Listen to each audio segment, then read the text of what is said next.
Yeah, AJ Wilder just got bigger. The loss just made AJ bigger because it's the comeback story. It brought more eyes to boxing by a fat guy beating a super in shape AJ. Um,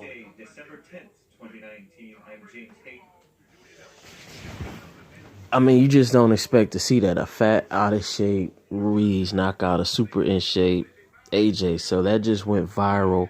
So overall, it just brought more eyes to the sport of boxing. Wilder AJ is even bigger now. Of course, there's the battle of the fans, but that just makes it even bigger now on who's the best and who's this and who's that and who's the real draw, who's the king of the sport. Then you still have Tyson Fury looming, like who's the king of the UK. There's a true interest in the heavyweight division from casuals now that wasn't there.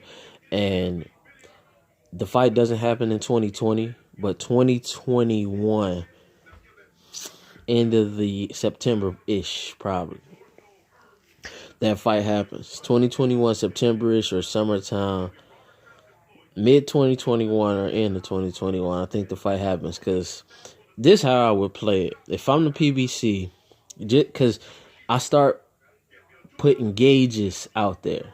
So now I'll put Ruiz versus Ortiz. So that's a gauge because Wilder fought Ortiz, Joshua fought Ruiz.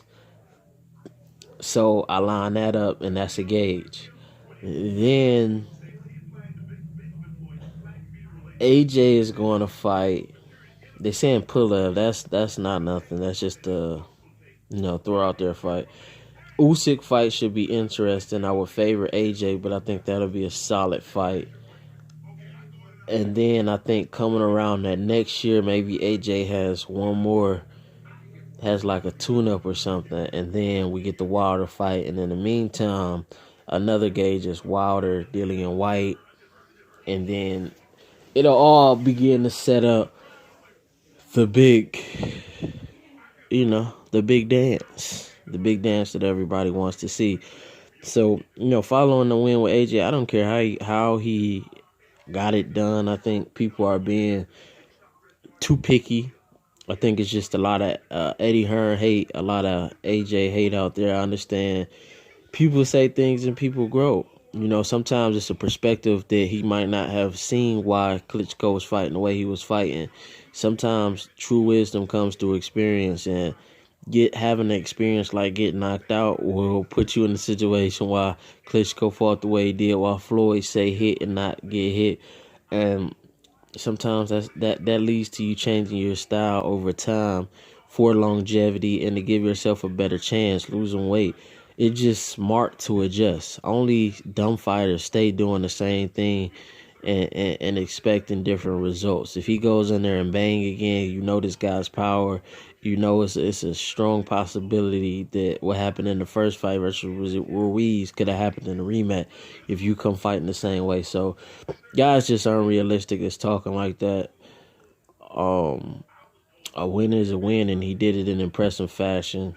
I'm not surprised at all. He's still one of the top in the world. Whether he's the best or not, that's to be seen. I'll be happy once we get the politics and all that stuff out the way. But 2021 is when I expect to see this fight. So it's not like it's got to happen tomorrow. Oh, it's going to happen then. I understand the business of boxing. It just is what it is. It's not even worth complaining about because they're going to move on their time regardless. So get over it. But, AJ's still one of the top in the world, as is Wilder, as is Tyson Fury. Who's the most, as is Luis Ortiz. I think Luis Ortiz could beat Fury or AJ. And if he doesn't get caught by Wilder, he could beat Wilder. So those are my top four right now. On any day, it could switch up.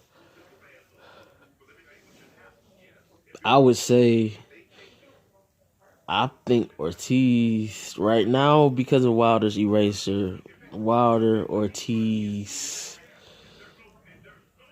I'm not sure what Fury and AJ. It all would be entertaining, solid matchups and matchups that I hope that we get to see. I hope that a lot of these top guys get it on, and I hope that Ruiz and Ortiz get it on. So kudos to boxing. It's gonna take time. I know there's major pushes out there to just just rain on everything, but relax. It's all gonna happen, and Godspeed in time. When it's supposed to happen, it will happen.